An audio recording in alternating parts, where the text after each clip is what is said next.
Breaking news tonight in the many investigations into all things Trump. Judge Aileen Cannon has denied a Justice Department request to carve out access to 100 classified documents seized in the search of Trump's Florida resort home, and has appointed one of the Trump legal team's picks, Judge Raymond Dearie, a Reagan appointee, as special master. It comes as also tonight the House January 6th Committee, has released damning new evidence that it received in the form of walkie-talkie communications between members of the Oath Keepers inside the Capitol that day discussing violence against lawmakers. CNN just said that they evacuated all members of Congress into a safety room. There's no safe place in the United States for any of these right now, let me tell you. Trump just tweeted, "Please support our Capitol Police. They are on our side. Do not harm them." That's saying a lot by what he didn't say. He didn't say not to do anything to the congressman. It's yet another signal that the committee is gaining momentum in its ongoing investigation. After Committee Chair Benny Thompson said the committee has received new information from the U.S. Secret Service. Thousands of exhibits, including text messages, email communications, and radio traffic.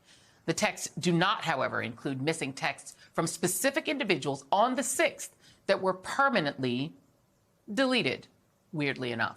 Joining me now is Tali Farhadian-Weinstein, MSNBC legal analyst and former federal and state prosecutor, who clerked for then Judge Merrick Garland, and Kurt Bardella, advisor to the DNC and the DCCC. And Tali Farhadian-Weinstein, I'm going to go with you on this first. Your thoughts on this decision by the judge? Our understanding is that Judge Dearie seems to be a pretty straight-up, stand-up guy. He was a FISA court judge, so he's, obviously got this kind of security clearance you'd need. What do you make of her denial of the request to have access to those records? Well, Joy, you're right. Judge Dearie is a very fine judge. I actually appeared before him many times when I was a prosecutor in the Eastern District of New York. But the assignment that he has been given makes no sense, because the issues that Judge Cannon has passed on to him to resolve are really defenses that are supposed to be adjudicated after somebody is indicted. So imagine that the government had a search warrant to seize illegal drugs from Donald Trump's residence, right? It had probable cause to believe that he was storing cocaine, and it took some bricks of white powder, and he said, "Oh no, that's not what you think it is. Those bricks of white powder are actually baby powder." That's not something that he could say before he was indicted, and it's not something you would have a special master conduct a mini trial about at this juncture. That's something that he could bring up later. He could say, well, the drug testing that the government does isn't effective, and that's really what he's saying here, that these documents that you're telling me are contraband, that I was not supposed to have, I think I was supposed to have them, for example, because I declassified them. And of course, he wants to do this, and she has allowed him to do this because he would rather push off that indictment, should it come, as far as possible. And Joy, I'll just say this. I don't know why she is passing on her responsibilities to another judge. If she thinks this stuff is supposed to be decided now, then I would have expected her to take on that responsibility herself. Well, I mean, Kurt, the Occam's razor answer is because she's a politician at this point. She's there to protect Trump. It's hard to get around it when the consistency can be the hobgoblin sometimes of little minds, but in the case of lawyers, when lawyers all say the same thing, you can basically believe it, because every single legal expert we've put on, as Talia here has said it, everyone has said it. This judge is doing something that is completely unorthodox. No one has ever heard of this idea. So how do we get around the idea that this lady's not just in the tank for Trump?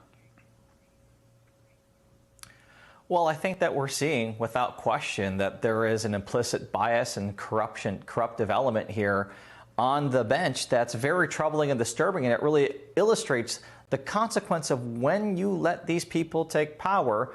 the cronies that they installed, there can be very serious repercussions that we had not even thought of. When Donald Trump was president, I don't think anyone thought that we would get to a point where one of the judges he appointed would have to adjudicate something like this involving sensitive, classified, top secret information being stored at Mar-a-Lago illegally. Yet here we are. This is why it's so important that we do not take elections for granted, that we actually pay attention to the type of judges that are being appointed and make sure Republicans aren't in a position to do this, because it's very clear the rule of law means absolutely nothing to these people. They do not care about our Constitution. They do not care about what's lawful. They just care about power and doing everything they can, using all the instruments of power to help either cover it up or let them get away with it blatantly. And that's what we're seeing right now from the bench, and it's incredibly disturbing.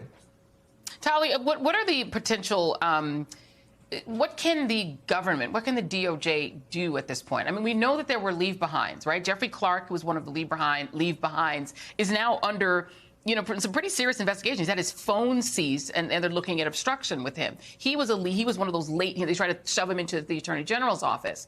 You now have this judge who was also a leave-behind, somebody that Trump nominated after he'd already lost the election. She's now there. It feels like she's doing his bidding. Does the government have any recourse, or are they stuck with this situation?